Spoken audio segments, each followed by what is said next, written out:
Soy Joana, madre de 3 hijos, 2 de ellos con una enfermedad rara. Con este podcast quiero visibilizar este tipo de enfermedades y ayudar a otras familias que estén pasando por lo mismo. Yo soy Vanessa, madre de 2 niños, y aunque mi situación es totalmente diferente a la de Joana, voy a acompañarla en esta aventura. Juntas queremos mostrar la cara amable de la vida. ¿Te vienes con nosotras? Tenemos alas grandes, azules y moradas. Volamos fuerte y alto, y nada ni nadie nos puede parar.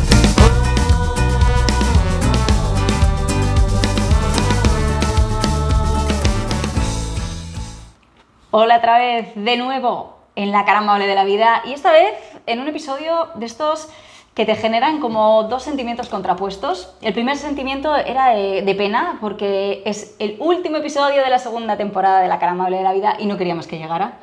Nos da un poquito de penita despedir esta segunda temporada, pero por otra parte teníamos muchísimas ganas por el invitado que tenemos hoy aquí y por la historia, porque creemos que es el claro ejemplo de que a pesar de las adversidades se puede buscar la cara amable de la vida. Y lo teníamos claro, teníamos que cerrar esta segunda temporada con él. ¿Con quién, Joana? Pues con Iker que lo tenemos aquí, y la verdad que yo no te conocía, fue por mediación de Vanessa, y la verdad que pues fue algo muy bonito, porque el día que quedamos antes para preparar la entrevista y demás, la verdad que me sorprendió, porque le dije a Vanessa, había estado hablando con ella, había tenido un día horrible, llevaba una semana horrible y digo, buah, llego fatal. Y fue acabar contigo la conversación, irnos y decirle a Vanessa, ¿sabes que me siento súper bien? O sea, estoy como que digo, joder, es que escucharle todo lo que ha vivido, todo lo que ha pasado, digo, pues es que me voy con otro, no sé, con otra sensación súper bonita de esa, de buscar la cara amable de la vida y sentirme mucho mejor. Así que no me voy a liar más. Vamos a dejarle que hable porque creo que nos puede aportar muchísimo a todos para buscar esa cara amable de la vida. Yo estoy segura que esa sensación que tuvo Joana va a ser la sensación que aquellos que nos escuchen se va a quedar después de oír su historia. Os estamos poniendo los dientes largos ya. Lo primero voy a agradecer también a Chuchi, que la tuvimos aquí, porque fue ella, después de pues unos días después de que participara en nuestro podcast, que me dijo, ojo, ¿por qué no habláis con Iker? Y Iker es una persona muy conocida en Ayegi porque trabaja en la tienda con toda su familia, es muy querida.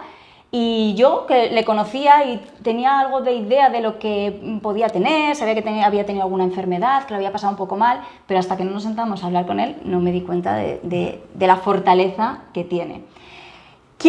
Iker, bienvenido primero. Bienvenido. Gracias. Quiero que empieces contándonos ¿cómo estás ahora? Lo primero, gracias por lo que habéis dicho, porque es algo que me encanta escuchar. O sea, es para mí algo de lo más importante que puedo aportar, esa tranquilidad y ese ver la vida desde otra perspectiva y cambiar pues, la visión de la gente del día. Me encanta aportar eso a la gente. Y segundo, pues estoy en el mejor momento de mi vida. Lo he pasado realmente mal. Me acuerdo mucho de... hay gente que me dice que escriba sobre cómo lo he pasado. Tengo la suerte de que sobre todo me acuerdo de cada sentimiento que he tenido en esos momentos. Ahora estoy en el mejor momento de mi vida con muchas diferencias. Me ha costado mucho, pero estoy muy contento y sobre todo muy agradecido. Es que qué bonito, ¿no? O sea, escuchar que ahora está en el mejor momento sabiendo todo lo que has pasado. Pero nosotras lo entendemos, pero para que lo entiendan aquellos que nos escuchen, vamos a empezar por el principio. ¿Vale? Iker, ¿por dónde quieres empezar? Pues la historia de mi vida es muy larga y creo que debemos empezar pues, por el primer capítulo, que fue muy traumático, pero creo que ese fue muy traumático más para mis padres que para mí. Yo tenía 12 años, pues con algunas lesiones del fútbol empecé a tomar mucho ibuprofeno y a los 3 meses de estar todo el rato tomando ibuprofeno me salió una fístula perianal, un grano en el culo, al que yo no le di importancia. Yo me sentaba y me dolía mucho, pero yo era un crío y pues me duele, pues intento coger otra postura para que no me duela y ya se me pasará. Hasta que un día me fui del colegio malo, con fiebre, pasé el fin de semana muy malo y el lunes estaba malísimo, con 40 de fiebre, que a mí nunca me sube la fiebre tanto. Bajé al hospital a Estella, me hicieron analítica y en la ambulancia corriendo a Pamplona. Me acuerdo de momentos, pero yo nunca tuve la constancia de que fuese tan grave. O sea, a mí cuando ya me había recuperado y me dijeron que había estado a punto de morirme, pues fue como una especie de shock porque yo no había sido consciente de todo aquello. Porque la infección se complicó. La infección se complicó, cogió toda la sangre, tuve una sepsis y pues me cogió todos los órganos, empezaba a fallar y cuando empezaba a fallar, pues sin saber que era por una fístula, porque lo descubrieron más tarde, pues los antibióticos empezaron a funcionar. Y aunque puede marcar mucho el haber estado a punto de morir, en mi vida me han marcado más otras cosas que lo que es ese proceso puntual. Claro, es que ahí solo tenías 13 años, Sí, es que eras era un muy crío. pequeño, pero ese fue el principio de todo lo que iba a llegar Sí. después. Como dices, muy traumático para tus padres, porque claro, lo vivieron desde ahí, de Sí. qué fuerte que le tengan que decir a unos padres que se despida de su hijo, o sea, es que eso es increíble, aunque tú lo vivas desde otra forma ahí, ¿no? Que lo hemos vivido en otros capítulos igual con niños que han tenido enfermedades que lo viven diferente.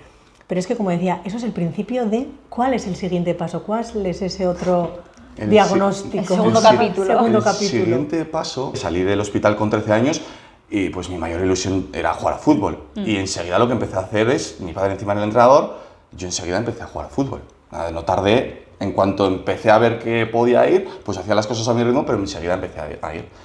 Y de repente en un entrenamiento me empezaron a doler las piernas, pero muchísimo, o sea, muchísimo. Bajé a urgencias y me dijeron que tenía miositis aguda, que es como una inflamación de los músculos, como que se envenenan o como no sé explicarlo muy bien.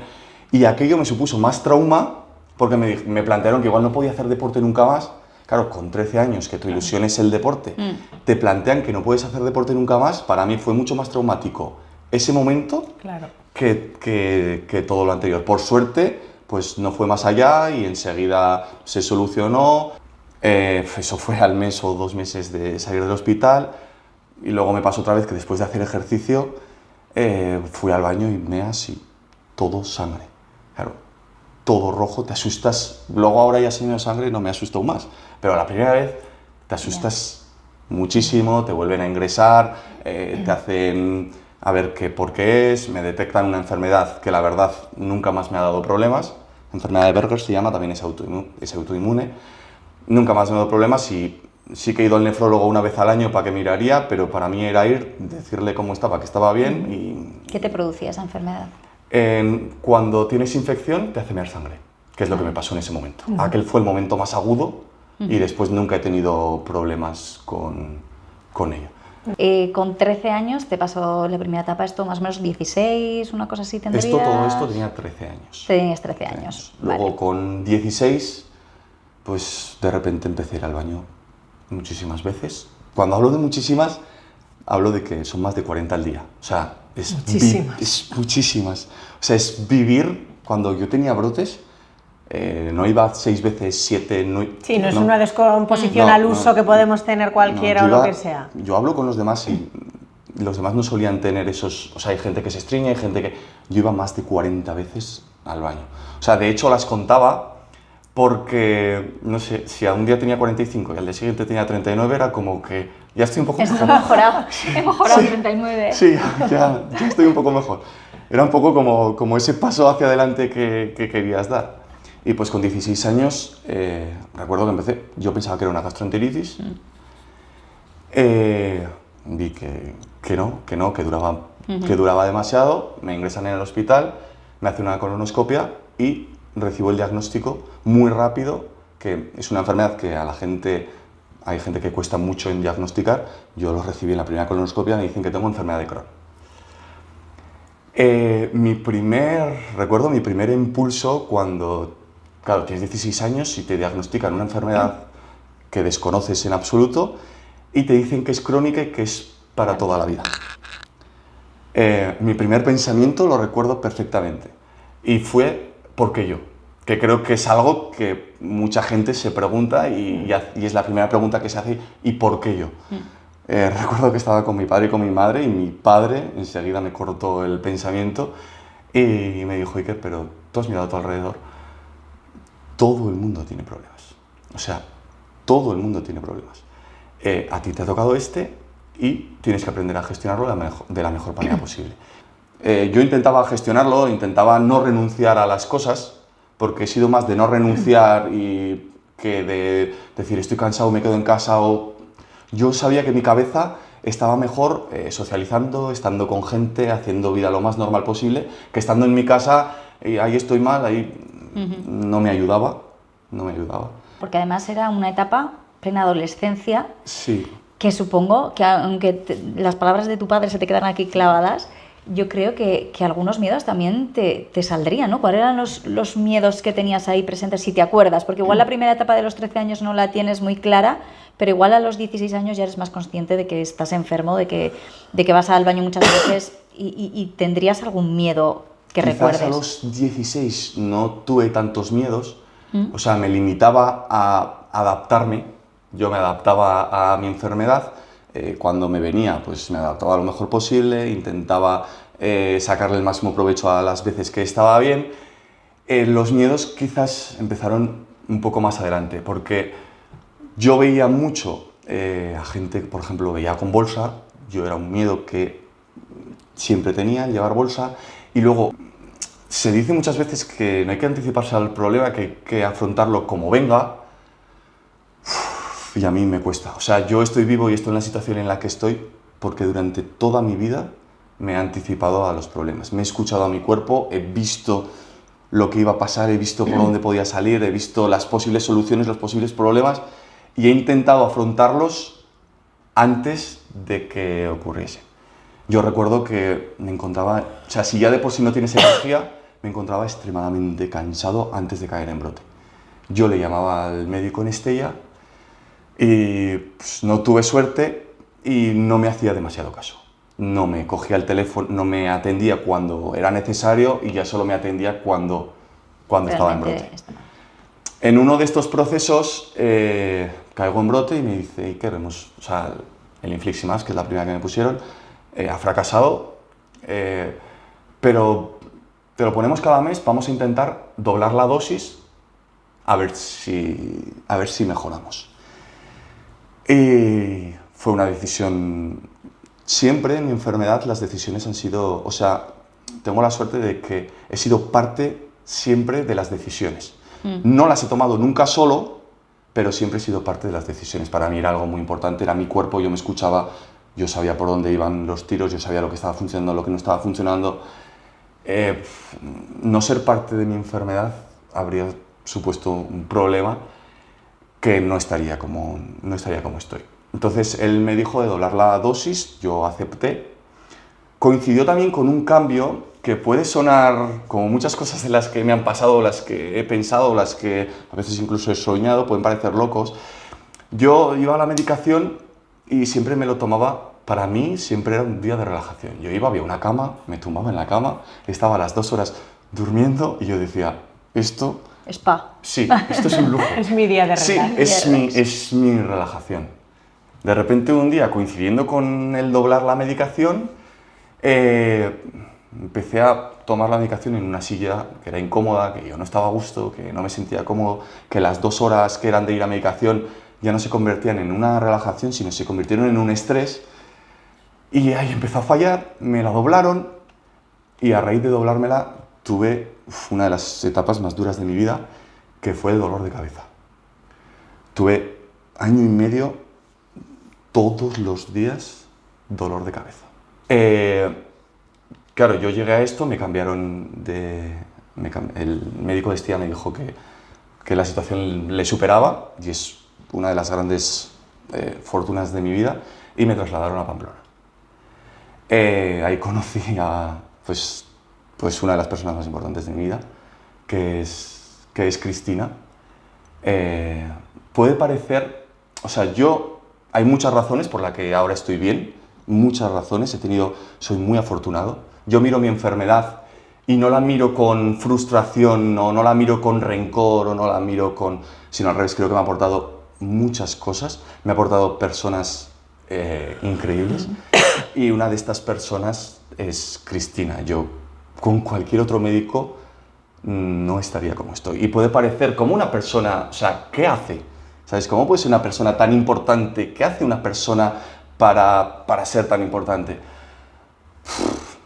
Tiene tantas virtudes, por lo menos para mí, Yo recuerdo que estaba enfermo, estaba en el hospital ingresado una de tantas veces que estaba ingresado, y mi padre siempre me decía, estás muy mal, pero cuando entra ya en la habitación, el día, o sea, ya sí te ha cambiado la cara. Sí, ya se te ha cambiado la cara. El día ya es distinto solo con que entre ya en la habitación, el día es distinto.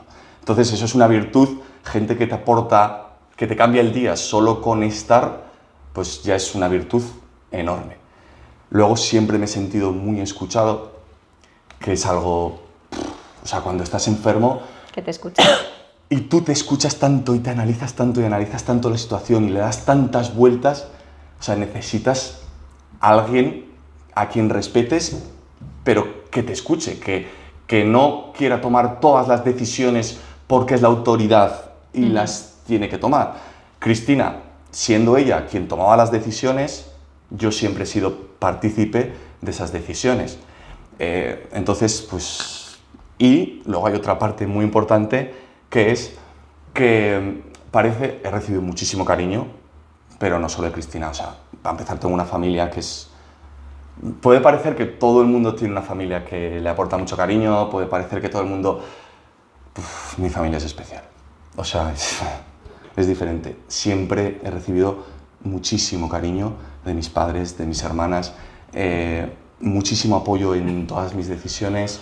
Entonces me he sentido siempre tan arropado que las decisiones que tenía que tomar, que como digo, no han sido solo, o sea, siempre eran consensuadas, primero conmigo mismo, con mis padres, después con Cristina, había un proceso. Yo he preguntado mucho sobre mis decisiones antes de tomarlas. O sea, muchas veces las tenía muy claras, pero aún así, pues quieres escuchar otros puntos de vista. Sí.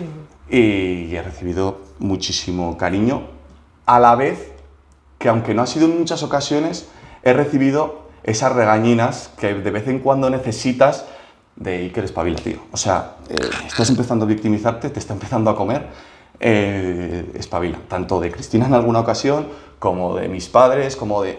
Y yo siempre es verdad que la recibía y cambiaba el chip. O sea, lo respetaba tanto, sabía yo que me querían tanto, que yo cuando recibía ese pequeño toque de atención, que han sido muy pocas veces, pero las ha habido, pues yo decía, hostias, sí que es verdad, ¿sabes? Es que necesitas, o sea, tienes que espabilar. ¿Cuál es la regañina que más recuerdas así que te hayan echado, te hayan dicho, Iker, para, hijo mío, para? Con el dolor de cabeza hubo un momento muy duro porque al principio piensas, se me va a pasar, enseguida sabes que no se, o sea, enseguida sabes que hay un problema y que no se te va a pasar de cualquier manera. Además, cuando empiezas a tomar medicamentos y ves que cada vez necesitas medicaciones más fuertes y todas empiezan a dejar de hacer efecto. Entonces llega un momento pues, que te hundes, y en esos momentos de hundirte pues ves las cosas muy negras. Vale. O sea, ves las cosas muy negras y pues ahí de vez en cuando pues algún toque de atención de está muy bien que estés mal, pero una cosa es que estés mal y aceptemos que estés mal, y otra cosa es como que te regodees o no sé, que estés cómodo en ese estar mal o No, hay que salir de esa situación. Hay que salir de esa situación. Es que realmente, me acuerdo cuando contabas, ¿no? Joder, con Cristina, ¿no? Nos contabas que fue, pues bueno, sí. Fue algo súper especial, súper bonito y además que te ayudó muchísimo. Pero claro, es que hasta llegar ahí tuviste muchísimos ingresos, aun estando con Cristina tuviste muchísimos ingresos. ¿Por qué? Cuéntanos, ¿qué pasó con esos tratamientos? Cuando me duele la cabeza, claro, yo enseguida relacioné, me habían doblado la medicación y había empezado el dolor de cabeza. O sea, yo enseguida relacioné y dije, no ha pasado nada más. Bueno, enseguida, te preguntas muchas cosas a ti mismo, a ver si te han pasado cosas en el alrededor que te puedan afectar, que te pueda doler la cabeza, que yo qué sé, te preguntas un montón de cosas. Cuando ya empiezas a descartar todas, miras un montón de vías, miras, o sea, nunca me he estado quieto. Pues me miraba los dientes a ver si estaban bien, me miraba, o sea, yo decía, ¿por qué? Intentaba encontrar siempre una explicación, un ¿por qué? ¿Sabes? ¿Por qué me duele la cabeza? Después de descartar todo, yo ya sabía que coincidía en el tiempo con que me habían doblado el infliximab, pero preguntabas, y claro, tampoco había mucha gente que le hubiesen doblado el infliximab, entonces tampoco hay mucha constancia de lo que pueda pasar. De los efectos secundarios. De los efectos secundarios. Entonces, en una de estas conversaciones con Cristina, yo en ese momento estaba bien de la enfermedad de Crohn y yo dije, yo no puedo más con este dolor de cabeza.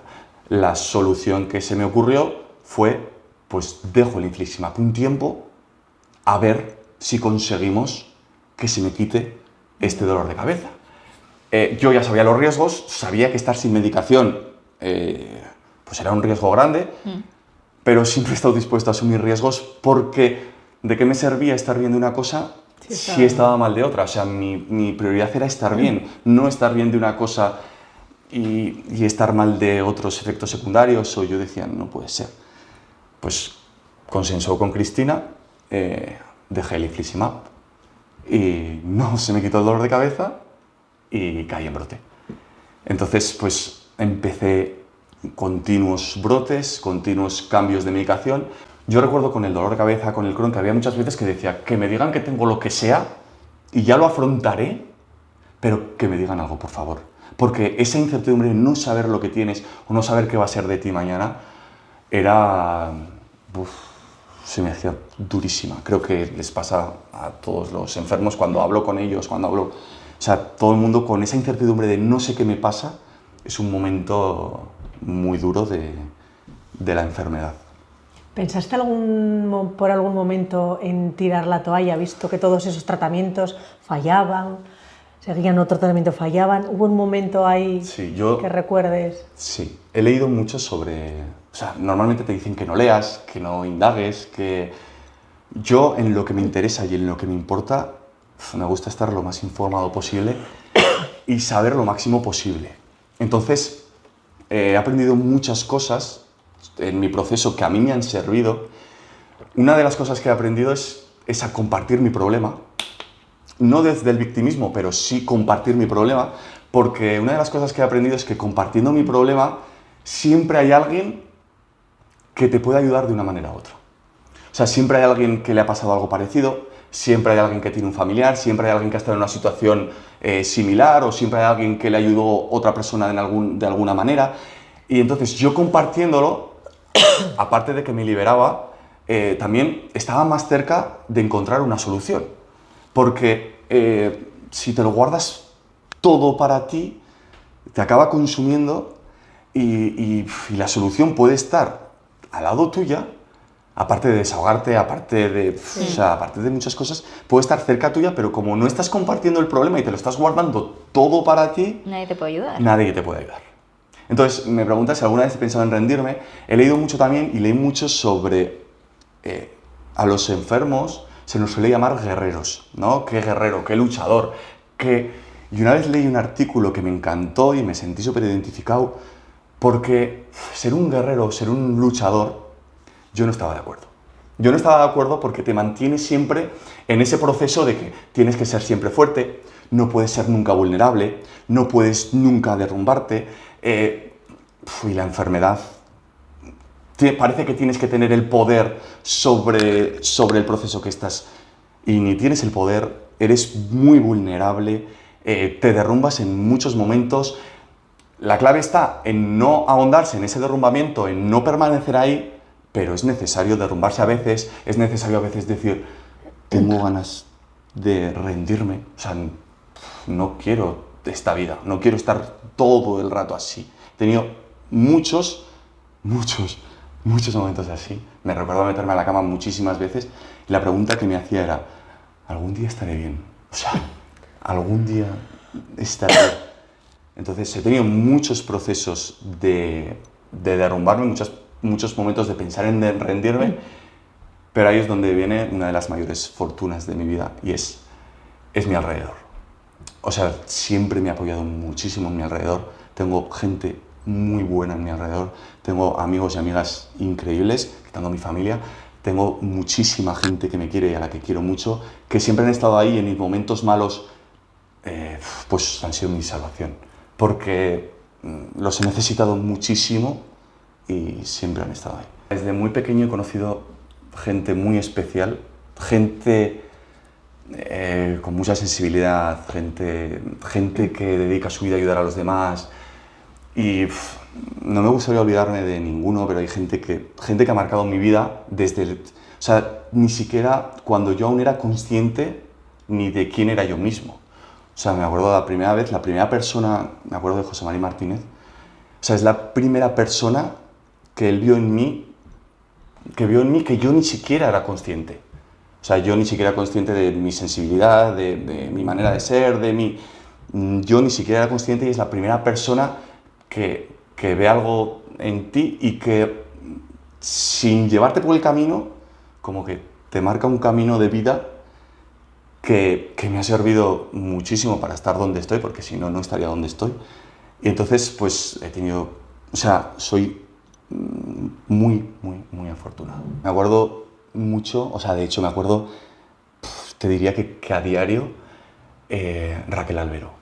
Ella venía a la tienda, ella fue mi catequista, ella es probablemente la mejor persona que he conocido en mi vida, ha sido un ejemplo para mí en muchas cosas, me enseñó mucho sobre cómo ser buena persona, muy reñido quizás con la tendencia social, o sea, ella establecía límites cuando había que establecerlos, ella era muy buena, tenía un corazón, sabía perdonar, pero si hay que establecer límites, los establecía, me enseñó eso. Y ella, ahora mismo, si por ejemplo, si estoy de fiesta y estoy disfrutando, si estoy andando por Montejurra, o sea, en mis momentos buenos, en mis momentos, muchas veces cierro los ojos y me acuerdo de ella y le doy gracias. Mucha gente que te ha ayudado en los momentos que has estado ahí en el fondo, que son varios. Sí, son muchos. Y nos hemos quedado en el que ningún tratamiento te funcionaba. Sí. Llega el momento en que te dicen, Iker, otra vez más en tu vida, no sabemos qué hacer contigo, ya no podemos ofrecerte más, pero aún así hay alguna opción que se vuelve a abrir ante toda esa enfermedad, ante toda esa negatividad, ese tirar la toalla, nunca perdiste la esperanza y se abre otra puerta. ¿Qué pasó?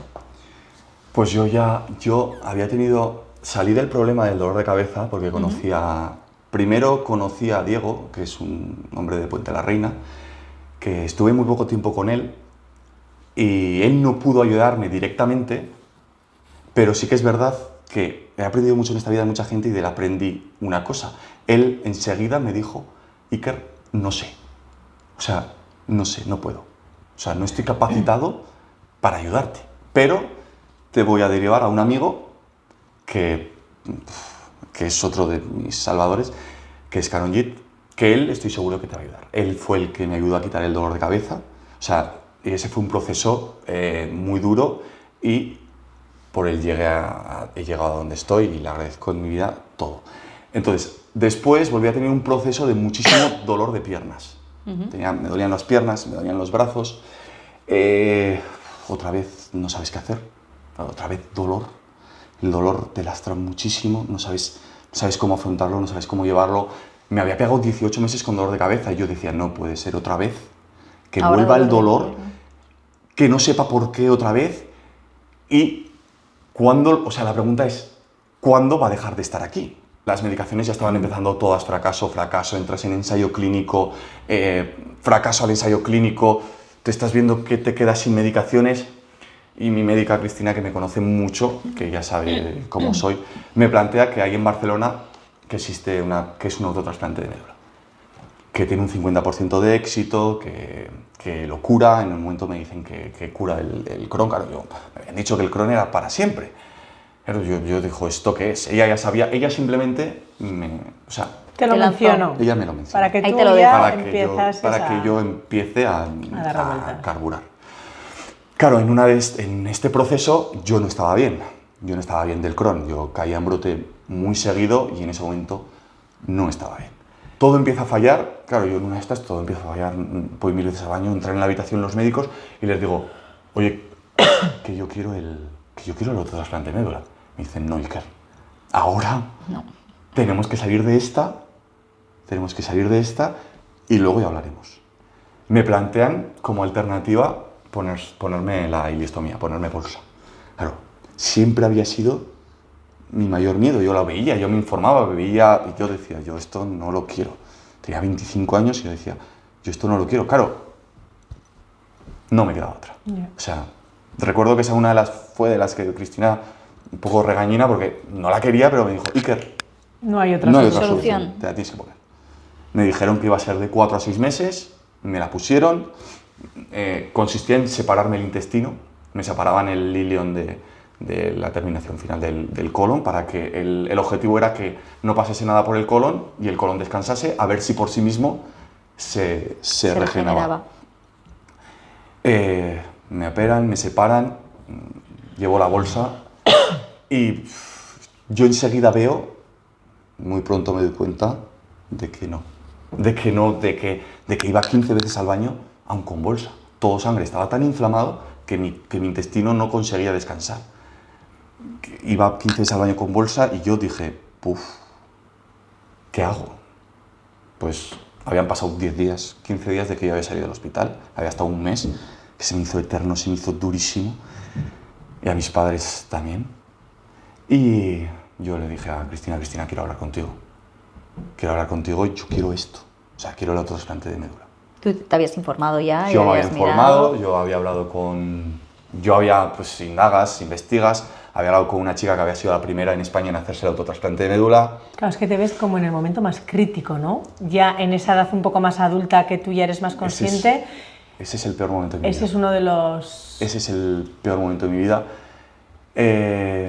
Luego llevar la bolsa no se me hizo fácil.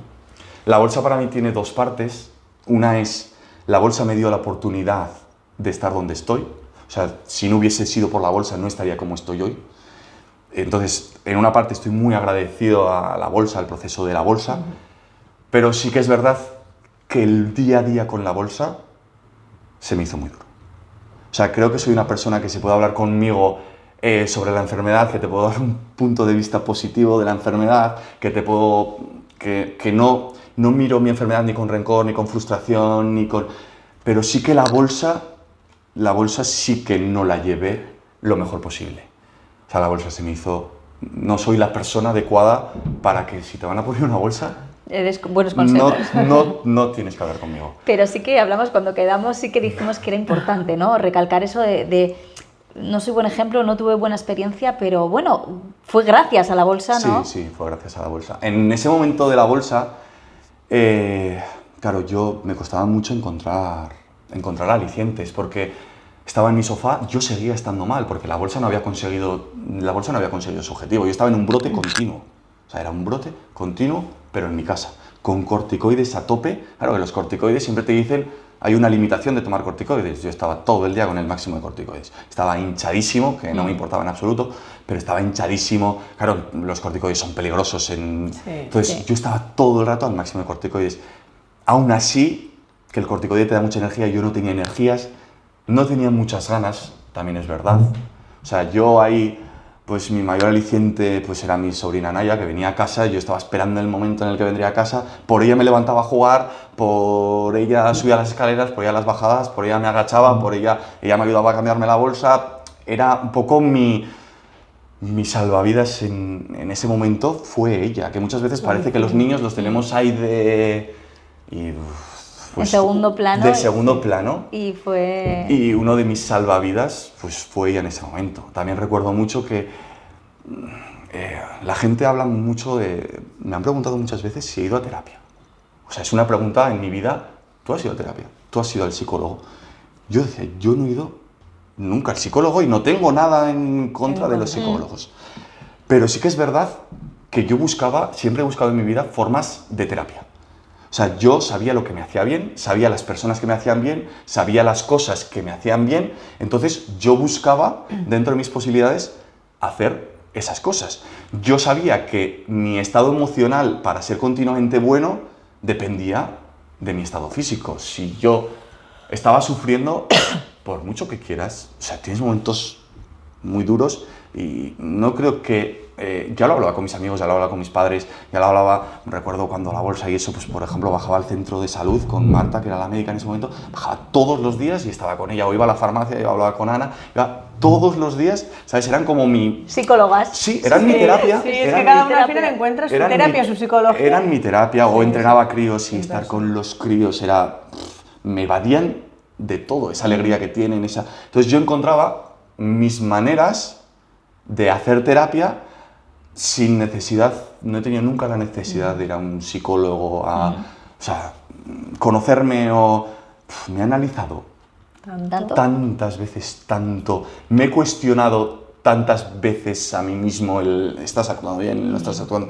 Que no necesitaba que, y por si acaso, si no me cuestionaba yo, pues ya tenía a mis padres también que de vez en cuando, ¿sabes? Te daban un toque. Me daban un toque, entonces era muy difícil caer en en esa condescendencia contigo mismo.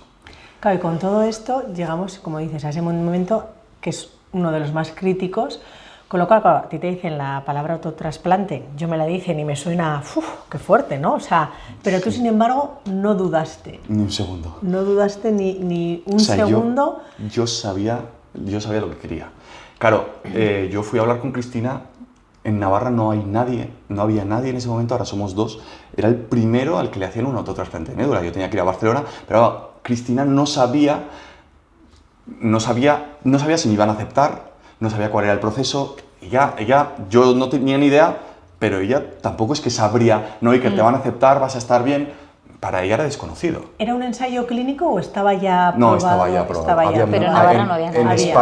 En España había mucha gente que le había funcionado, pero en Navarra yo era el primero, entonces era desconocido para mí, era desconocido para mi médica de confianza. Yo creo que es desconocido para muchos. Igual podemos aprovechar y nos has pasado un vídeo muy interesante que lo explica muy bien, así que yo creo que igual, Vanessa, podemos aprovechar y podemos poner el vídeo para que conozcáis todos un poco más qué es el autotrasplante. Sí, además sale mi médica que me lo hizo en Barcelona, que era un amor, y así la conocen también. Deciros que el trasplante autólogo de progenitores hematopoyéticos, o de forma más simple, el trasplante de células madre, se aplica en aquellas personas que tienen una enfermedad de Crohn de curso muy grave y muy agresivo, que no responden a los tratamientos de los que disponemos y en los que la cirugía tampoco es una terapia adecuada, bien por la localización de la enfermedad o bien porque es una enfermedad muy extensa. Para entender por qué el trasplante de células madre puede tener un efecto beneficioso en la enfermedad de Crohn, es importante entender por qué se produce esta enfermedad. Aunque existen todavía muchos mecanismos que no conocemos, sabemos que el sistema inmunológico en personas que tienen una enfermedad de Crohn actúa de forma anómala contra su propio organismo. Dicho de otra manera, el sistema inmunológico de estas personas considera que las distintas partes del tubo digestivo son órganos extraños y actúan contra él, produciendo inflamación y úlceras, que son los que producen los síntomas de la enfermedad. Y en esta respuesta anómala del sistema inmunológico intervienen unas células muy importantes que se llaman linfocitos. En el proceso del trasplante existen dos fases bien diferenciadas. La primera consiste en la obtención de las células madre que se sitúan en la médula ósea de todos nosotros desde el momento del nacimiento. Para obtener estas células existen distintas formas de hacerlo, y lo que estamos haciendo ahora en nuestro hospital es inyectar unas inyecciones subcutáneas que se administran durante 5 días y que consiguen la salida de estas células madre de la médula ósea hacia el torrente sanguíneo. De esta forma, nosotros, y mediante una técnica denominada aféresis, somos capaces de recolectar las células madre y congelarlas para su posterior uso. La aféresis es una técnica muy sencilla que se parece mucho a una diálisis de los pacientes que tienen insuficiencia renal y que consiste en poner 2 accesos venosos. Por uno sale la sangre, pasa por una columna que recolecta estas células madre y el resto vuelve al torrente sanguíneo. Una vez obtenidas estas células madre, pasamos ya a la fase del trasplante. En esta fase lo que hacemos es administrar una quimioterapia que dura 5 días y que lo que consigue es matar a todos esos linfocitos de los que hablábamos antes, que actúan de forma anómala, que son linfocitos malos, los elimina de manera que esta respuesta inmunológica anómala queda absolutamente interrumpida, y como el sistema inmunológico deja de atacar al tubo digestivo, pues se consigue que la inflamación y las úlceras desaparezcan. Tras el trasplante, más del 90% de los pacientes presentan una mejoría muy importante de los síntomas y de todo el proceso inflamatorio, y pueden estar meses o incluso años en remisión y sin necesidad de estar recibiendo ningún tratamiento para la enfermedad de Crohn. Sin embargo, sabemos que a lo largo de los meses o incluso años, en algunos pacientes, más del 50%, la enfermedad de Crohn vuelve a salir. Esto es debido a que esos linfocitos malos se vuelven a despertar y vuelven a actuar contra el sistema inmunológico. Sin embargo, lo que consigue el trasplante es que la respuesta a las medicaciones a las que estos pacientes no habían presentado respuesta previa o la habían perdido, se vuelva a recuperar, de manera que estos pacientes, aunque presentan recidiva de la enfermedad, vuelven a estar bien, aunque sea con tratamiento. Está claro que este tipo de tratamiento puede conllevar y conlleva efectos secundarios. Con la quimioterapia conseguimos matar a los linfocitos malos, pero también matamos a los linfocitos buenos porque no somos capaces de seleccionarlos, y esto implica pues, que estas personas durante semanas o meses tienen un riesgo más elevado de sufrir infecciones que a veces son graves y que muy excepcionalmente pueden ser mortales. Por este motivo, tanto durante las semanas del ingreso como durante los meses posteriores, pues estas personas están recibiendo medidas preventivas y tratamientos para intentar evitar lo máximo posible la aparición de estas infecciones. En definitiva, el trasplante de células madre lo que consigue es un rescate. Realmente no se puede considerar una cura, pero sí un rescate para aquellas personas que están padeciendo una enfermedad de Crohn muy grave y muy refractaria. Afortunadamente existen muy pocos pacientes que requieran de este tipo de tratamiento, porque la gran mayoría, siempre con altibajos, en medicina es difícil hablar siempre del 100%, pero la mayoría de los pacientes se controlan de forma adecuada con los fármacos de los que disponemos. Y hasta aquí todo. Muchísimas gracias por vuestra atención y mucha salud. Bueno, yo creo que en este vídeo queda claro lo que es un autotrasplante, pero Iker, ¿por qué no nos cuentas cómo fue en tu caso? O sea, ¿tú lo tenías claro? ¿Querías un autotrasplante de médula? ¿Te fuiste a Barcelona? ¿Te mandaron a Barcelona? ¿Y qué pasó? Más que yo lo quería, pero también es verdad que muchas alternativas no tenías, era, o sea, la solución. Sí que es verdad que luego hablando con Elena, que es la médica de Barcelona, ella me decía que hay mucha gente que lo rechaza. A mí me parecía imposible. Yo recuerdo cuando me llamaron y me dijeron que me aceptaban para el autotrasplante, me dijeron que tenía que ir a una reunión con Elena. Recuerdo aquella reunión, yo iba muy nervioso, claro, yo quería que me aceptasen. O sea, para mí era el momento más importante de mi vida. Y para mi sorpresa en la reunión, era Elena la que me quería convencer a mí de que me haría el autotrasplante. Y llegó un momento que la paré y le dije, porque aunque yo no sentí el riesgo de muerte, es verdad, yo en ningún momento estando allí sentí el riesgo, ella pronuncia muchas veces la palabra muerte. Al final, en el proceso de autotrasplante, como se ha visto, te ponen quimio, te dejan las defensas a cero, entonces es un proceso con riesgo. Ella me nombró muchas veces la palabra muerte hasta que hubo un momento que le dije, Elena, que yo no tengo miedo a morirme. O sea, le digo, yo tengo miedo a vivir como vivo. Entonces, para mí esto es la oportunidad de mi vida. Era una cosa encima que en casa, o sea, una vez más yo tenía el apoyo de casa. O sea, en casa no era algo que, uy, mi hijo, no. Estaban viendo a su hijo como estaba. Yo me metí a la cama y para mí solo había dos opciones. Y puede sonar duro, pero para mí solo había dos opciones, que era salvarme o morirme. O sea, o curarme o morirme. No, yo no contemplaba llevar la vida que llevaba. Sí. Entonces yo decía, si en el proceso de intentar curarme me tengo que morir, pues estoy en paz. O sea, es una parte que acepto totalmente y fui convencido de ello, muy convencido de ello. De hecho, hay un momento en el autotrasplante, primero te hacen un montón de pruebas, a ver si eres apto, a ver cómo está todo, cómo está tu corazón, cómo está todo. O sea, inimaginable las pruebas que te hacen. Y en una de estas me hacen una colonoscopia y pues en las colonoscopias te cogen biopsias y te hacen heridas. Y me pusieron heparina, que siempre te ponen, pues cuando estás tumbado en el hospital mucho tiempo, te ponen la heparina para que la sangre sea más líquida. Y en estas, pues me ponen la heparina y yo una noche empieza a salir sangre, pero a chorro. O sea, como una fuente por mi bolsa, por mi estómago, empieza a salir sangre, pero como si sería una fuente. Las 3 o 4 primeras veces yo voy al baño, yo les aviso a las enfermeras, yo voy al baño y la vacío. En una de estas de que voy al baño veo que me mareo. Y les digo, oye, me estoy mareando, y me dice, Miquel, pues quédate en la cama y ya te vamos a estar vaciando nosotros todo el rato. Me están vaciando todo el rato y en una de estas pierdo el conocimiento.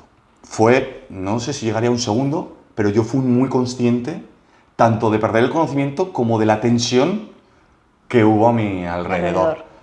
Recuerdo una enfermera que la médica se enfadó con ella y le dijo, este chico no está para aquí, estar aquí en planta, este chico hay que bajarlo a la UCI ya. Me bajaron a la UCI y me empezaron a transfundir sangre. Yo era consciente de todo, excepto ese segundo que había perdido el conocimiento, yo era consciente de todo. Estoy en la UCI y veo que me van a hacer algo. Ahí es donde realmente fui consciente sobre lo que os decía de la muerte, del miedo, del no miedo, porque tú te lo planteas, lo has pensado muchas veces, pero hay situaciones que te llevan al límite. Yo recuerdo perfectamente que me iba a tocar la zona de la bolsa, me iba a quemar, y yo recuerdo que le dije, para. Le dije, mañana empieza mi autotrasplante. Si me tocas, mañana empieza mi autotrasplante, ¿sí o no? Y me dijo, sí, Iker, estate tranquilo, que mañana empieza tu trasplante. Y le dije, vale, pues entonces haz lo que quieras conmigo. Estaba perdiendo sangre todo el rato, estaba en una situación muy límite, pero yo solo estaba pensando en que mañana empezaba mi autotrasplante y en que yo quería estar bien. ¿Y qué era tu solución? Y en que era mi solución y en que yo quería estar bien. Y que quería estar bien. Y al día siguiente, en la UCI, empecé mi autotrasplante. Cuéntanos ese después, ¿no? Te hacen el autotrasplante, los primeros días y también los primeros meses, ¿cómo evolucionaste? Pues al principio todo es muy bueno. O sea, yo salí ya del hospital de Barcelona, salí bien. O sea, yo con mi bolsa, pero todo ese proceso de que mi intestino estaba inflamado y que yo iba 14, 15 veces al día, me hicieron el autotrasplante y dejé de eso. Yo veía que estaba mejor. O sea, notaste mejoría yo enseguida. noté mejoría enseguida. El proceso de recuperación del autotrasplante, yo iba primero todos los meses, claro, yo me había quedado a cero. Claro, entonces es un proceso de recuperación de tus defensas, no es un proceso rápido. Yo iba a Pamplona porque lo que me podían llevar en Pamplona, pues me llevaban en Pamplona. Yo hacía revisiones cada 6 meses en Barcelona, pero cada mes yo iba a Pamplona al hospital.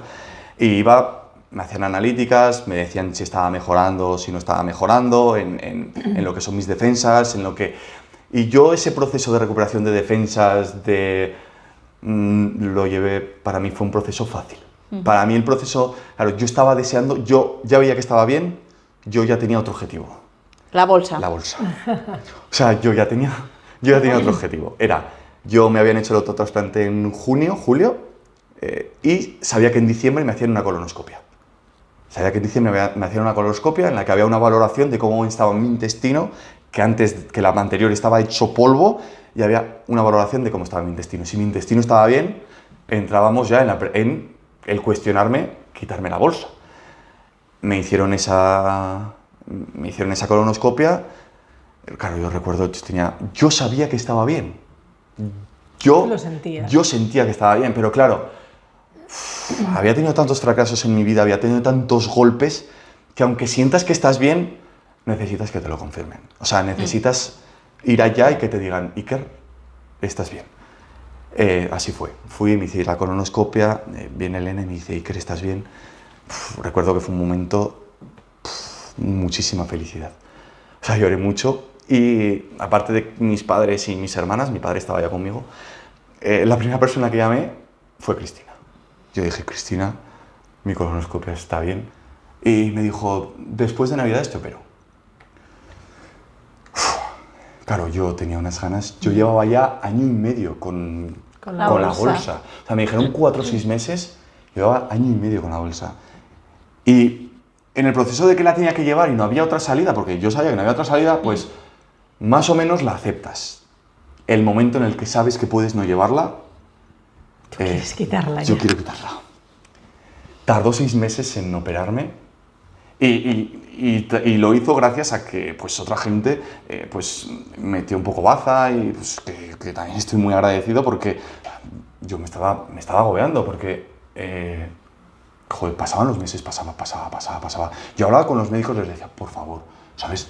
Que me opere. Que yo entiendo, que yo siempre he entendido muy bien que hay prioridades. Yo entiendo, yo he estado en el hospital y yo he sido prioridad un montón de veces. O sea, yo no puedo yo no puedo enfadarme por las prioridades, porque he sido prioridad un montón de veces. De hecho, ahora estoy bien y entiendo que la prioridad sea, que si yo voy y entiendo que es que hay otras personas que sean prioridad, es que lo entiendo.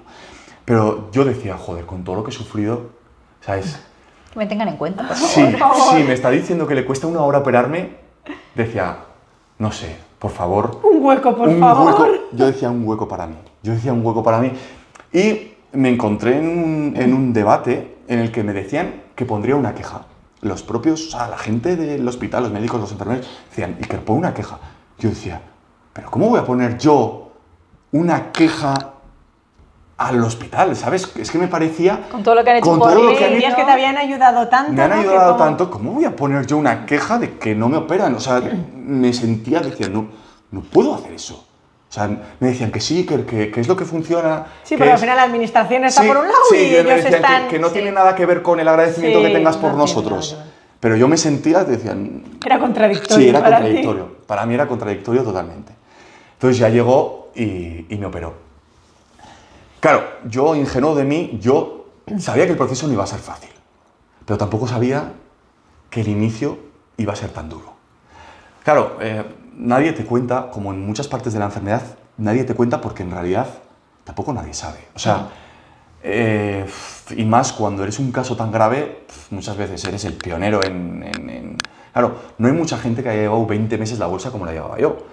Claro, Además, igual es también algo un poco tabú, o sea, te quiero decir que es algo, ¿no? Lo de Sí, la bolsa tabú. y demás, es un poco tabú Sí, igual, sí. cuesta hablar sí, más cuesta- que de otras cosas, cuesta hablar, creo, sí, ¿eh? Sí, no. Creo que cuesta mucho más hablar. hablar Yo hablaba que de otras ella, cosas. decía cómo me sentía con ella, sobre todo a mi gente cercana, pero no, me decían 4 o 6 meses, claro, yo estuve 20 y normalmente cuando estás 20 es porque la vas a llevar para siempre. Entonces no sabes cómo es el proceso de quitar la bolsa. De revés. Claro, no sabes cómo es el proceso de reversión. Y nadie me dijo, Iker, va a ser un momento duro. Claro, yo iba con ilusión, no, o sea, era el momento.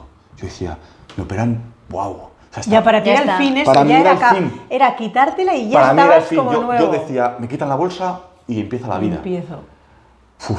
Me quitan la bolsa.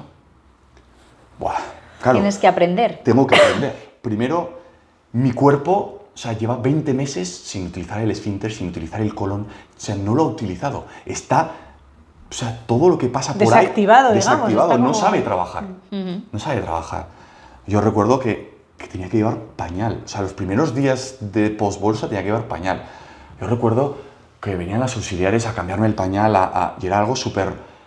que para ellas... Es normal. Es normal Sí. y no lo era, pero para mí, tienes 26 años y que tener que pasar por eso, me adaptaba enseguida y me adapté, pero fue un proceso duro y luego tardé tiempo en que volvería a funcionar y claro, la pregunta es, ¿estoy bien? Claro, empiezas a ir mal al baño, vas un montón de veces al baño porque tu cuerpo no controla, porque tu cuerpo no sabe, porque lleva mucho sin trabajar. Entonces dices...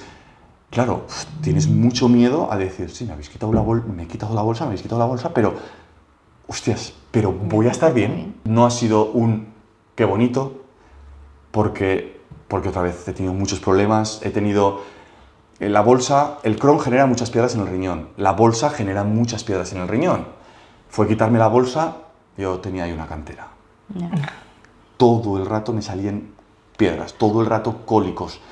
Claro, sales, estás deseando vivir, estás deseando descansar Hay muchas piedras en el camino. y hay muchas piedras, Nunca mejor sí, dicho. hay muchas piedras en el camino y dices, wow, otra vez, cólico, muchísimo dolor, no se te quita el dolor, te tienen que poner dobles jotas, te tienen que meter en quirófano, te tienen que otra vez y dices, joder, tío, ¿cuándo me va a tocar descansar? Que tengo muchas ganas de descansar. ¿Y cuándo es ese momento que tú eres consciente de que ya no había dolor, que empezaste otra vez una nueva vida? ¿Cuándo fue? Yo, como os he dicho, tengo suerte en cómo lo llevo porque en cuanto tengo un resquicio, enseguida me olvido. Entonces, mi sensación de mi vida no es que he estado siempre enfermo, que la realidad es que he estado mucho tiempo enfermo y mucho tiempo muy mal. Pero si me hablas de qué cosas me he perdido muy pocas cosas en mi vida. O sea, sí que es verdad que ese momento de decir estoy bien es más mental que físico. Porque mentalmente hay otro proceso que luego hablando con gente, porque yo siempre he compartido, yo cuando he tenido un problema de que me pasa algo, lo comparto con gente, y si veo hay gente que ha podido pasar por lo mismo, hablo con ellos, me desahogo, aunque no haya hablado con ellos en mi vida, es que me da igual. Y hablo con otros enfermos, sobre todo con algunos de cáncer, y claro, hay un proceso que es cuando tú te curas, ¿no? Cuando tú pasas a estar bien. En la enfermedad es una montaña rusa de emociones. O sea, yo en un mismo día podía estar aquí arriba, podía estar aquí abajo, podía estar arriba. Entonces, es como esa adrenalina que tu cuerpo se adapta y llega un momento en que la necesita. O sea, llega un momento en que dices, hostias, yo he pasado a estar bien y no he echado de menos estar enfermo, pero sí que es verdad que en momentos dices, hostias, si estás bien, ¿por qué te cuesta estar bien? ¿Sabes? Pues me di cuenta que era que me costó adaptarme a la normalidad. Es que al final yo creo que nos tenemos que adaptar a todo, a lo bueno y a lo malo. Y tú habías pasado más tiempo enfermo, hospitalizado y malo que bien. Con Entonces, lo cual me costó mucho el volver y decir, hostia, que no tengo emociones de tanto pico durante el día. O sea, que es una vida normal, plana, que es lo que he deseado siempre, pero ahora me cuesta y me ha costado un tiempo adaptarme, hablando con gente, viendo que otra gente pasa por lo mismo y al final, pues como siempre, dándole vueltas, adaptándote, preguntándote a ti mismo, cuestionándote muchas cosas, pues al final... Y con muchos apoyos a tu alrededor. Con muchos apoyos a mi alrededor, y aprendiendo de la gente. O sea, ves gente que pasa por lo mismo, ves gente que tiene problemas, ves gente que... y dices, hostia, ¿qué tiene esta persona? ¿Sabes? ¿Por qué? ¿Cómo lo lleva? ¿Por qué lo lleva? Porque, no sé, y aprendes. Yo he aprendido mucho. Y ahora sí que podemos decir que ahora tienes, ¿cuántos años? 31. 31 y volvemos al principio, como lo has preguntado, ¿no? 31 años y, como te decía Vanessa, te ha preguntado y estás genial, estás súper bien. Estoy genial. De hecho, estoy tan bien, a la gente dice, no te lo creerás. Y sí me lo creo. ¿Porque lo he luchado? Porque he hecho mucho. O sea, sí me lo creo porque han sido muchas noches, han sido muchas decisiones, han sido muchas veces de derrumbarte, han sido muchas veces de muchas cosas que sí me lo creo porque una parte importante de mi vida es que he tenido mucho cariño, mucho apoyo, mucha gente a mi alrededor, pero otra parte muy importante de mi vida es que yo siempre he estado dispuesto a tomar decisiones, siempre he estado dispuesto a estar mejor, nunca me he conformado con la situación que tenía. O sea, yo estaba mal y mi único objetivo era estar bien. Yo nunca he luchado y sé que hay gente que la necesita y sé que están muy bien, pero yo nunca he luchado, por ejemplo, por tener una ayuda. Nunca he luchado por eso. Porque yo, el 100% de mi energía estaba destinada a estar bien. Si me perdía por el camino en otras cosas, en victimizarme, en echar la culpa al alrededor, en echarme la culpa a mí mismo, en buscar otras cosas, no estaría donde estoy. O sea, tenía muy claro siempre cuál era mi objetivo, siempre, como digo, no siempre he estado aquí, o sea, no siempre he estado decidido, no siempre he tenido muchos bajones, he tenido muchas veces de rendirme, muchas veces de, ¿cuándo va a acabar esto? Muchas. O sea, muchas veces de tener que ir al hospital y... Otra vez. Pero seguro que tú también, para despedir este episodio tan intenso y no con muchas experiencias vividas, seguro que desde ese punto de vista tuyo, que has estado lo más hondo, sí, has salido afuera, creo que con un punto de vista súper positivo, súper bueno de seguir eso pues hacia adelante y querer vivir la vida pues en plenitud y sobre todo pues eso, como decías, ¿no? Vivirla en calidad. Seguro que puedes dar algún consejo súper importante a quien nos esté escuchando, así que todo tuyo para ti. Sobre todo me acuerdo mucho y muchas veces, yo recuerdo que cuando estaba en procesos de estar bien, de salir del hospital, y ahora también me pasa, me acuerdo mucho de que hay mucha gente, ahora mismo, mucha gente en el hospital. O sea, hay mucha gente viviendo días muy negros, hay mucha gente viviendo días de incertidumbre, hay mucha gente que se hace la misma pregunta que me hacía yo, ¿alguna vez estaré bien? O sea, mucha gente. Lo que pasa es que está bien, que tendemos a vivir nuestra vida sin pensar cómo está el resto, pero cuando estás en el hospital, esto pasa como cuando vas a Pamplona y vas por la calle y dices, ostras, no está todo el mundo en casa, está la gente en la calle. Pues cuando vas al hospital, tú te das cuenta que en el hospital siempre hay gente, siempre hay muchísima gente de todas las edades, pasándolo mal ellos, pasándolo sus familiares. Y yo he estado ahí y he estado muy en el fondo y me gustaría transmitir pues un poco esperanza. No todo el mundo va a conseguir estar bien, porque eso es imposible, pero sí que es verdad que a mí me ayudaba mucho, cuando yo estaba muy mal, ver gente que había conseguido estar bien. O sea, me ayudaba porque yo decía, joder, si él lo ha conseguido, pues yo también puedo. Entonces, pues es algo que me gustaría aportar. Yo he estado muy mal, y no es pero, o sea, he estado tan mal que nadie puede llegar a hacerse una idea. Mis padres podrían hacerse un 50% de la idea de lo mal que he estado, y el resto me han visto muy mal, pero el día a día, el cómo sufres, el ir al hospital, el dolor, la incertidumbre, es un proceso muy duro físicamente y emocionalmente. Entonces, pues me gustaría que yo he salido de ahí. O sea, que yo he salido de ahí y que, pues, que si yo he salido de ahí, se puede salir de ahí. Y para acabar, una parte que he aprendido, me di cuenta en Barcelona. Me di cuenta en Barcelona. Yo, después de preguntarte, o sea, yo me he analizado, vamos, hasta la... Vamos. Yo siempre había pensado que era una persona nada ambiciosa. O sea, yo había pensado que era nada ambiciosa. ¿Por qué yo pensaba que era una persona muy poco ambiciosa? Pues en el colegio, por ejemplo, todo el mundo me decía que podía sacar mejores notas que las que sacaba. Mis amigas, los profesores, yo sacar un 5. O sea, yo, para mí, mi importancia era, estaba feliz sacando un 5, me costaba poco esfuerzo, yo no tenía esa ambición de decir, quiero más. Y luego miraba al alrededor y decía, ¿qué es la ambición? O sea, y la ambición en la sociedad es poder, fama y dinero. Y yo nunca he tenido, ni tengo la ambición ni del poder, ni la fama, ni el dinero. Entonces miraba y decía, yo no soy ambicioso.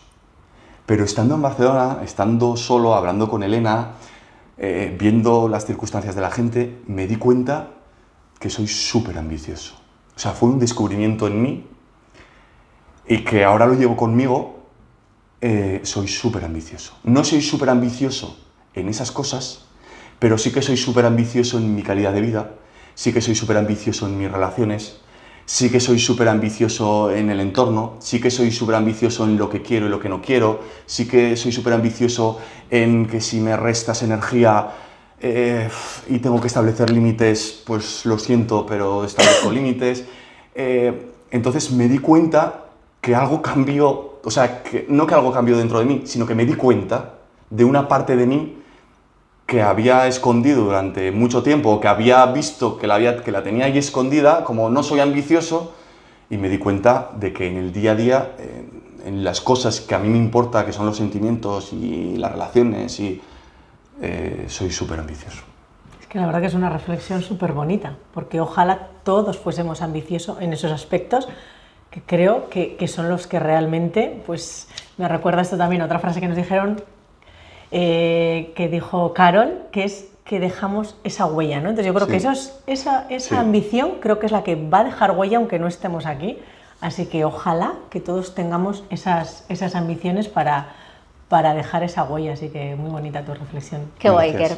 Yo creo que este episodio puede servir a mucha gente, ¿no? Y sobre todo en el reflexionar, yo me quedo de toda esta entrevista con algunas cosas que has dicho, como por ejemplo el saberte escuchar, ¿no? Que muchas veces vemos como motoretas y miramos a nuestro alrededor, intentamos que todo el mundo esté bien y muchas veces necesitamos escucharnos a nosotros mismos, ¿no? Porque al final somos los que mejor nos conocemos y pararnos y escucharnos y por qué me duele aquí, por qué estoy sintiendo esto, muchas veces puede ayudar a estar bien, ¿no? Sí.